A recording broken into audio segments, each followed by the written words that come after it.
being an artist, Yeah. a recognizable figure, and trying to maintain a normal life and a relationship, how does anyone manage to balance that? There's three things you said: being an artist, maintaining a regular life, and being in a relationship.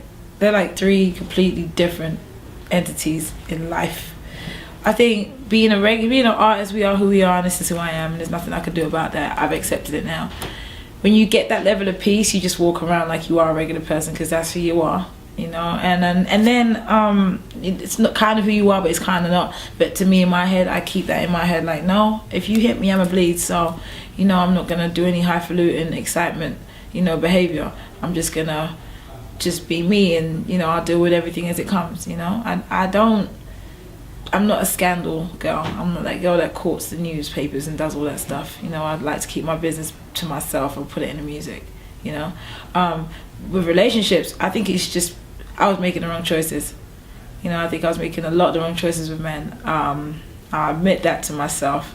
I have admitted it. And I think it just becomes about finding people that are on your wavelength and on your level.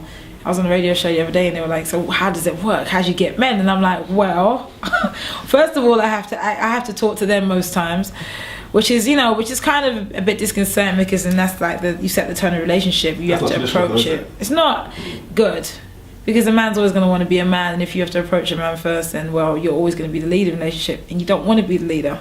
As a woman, you want the man to be the man, you know. So it's harder for me. It's definitely harder. A lot of men are threatened, nervous, scared, for want of a better phrase, you know, but like there's nothing I can do about it. I kind of just leave it to God, like, at this point. Like, I'm so over it, you know. I'm like, God, my mom's always like, oh, so grandkids, and I'm like, oh, you want to find me a dude?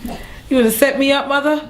You know, not really, but like, so it's hard, but it is what it is, you know. You really can't give it too much thought, you know. Just keep your standards high and your hemlines low.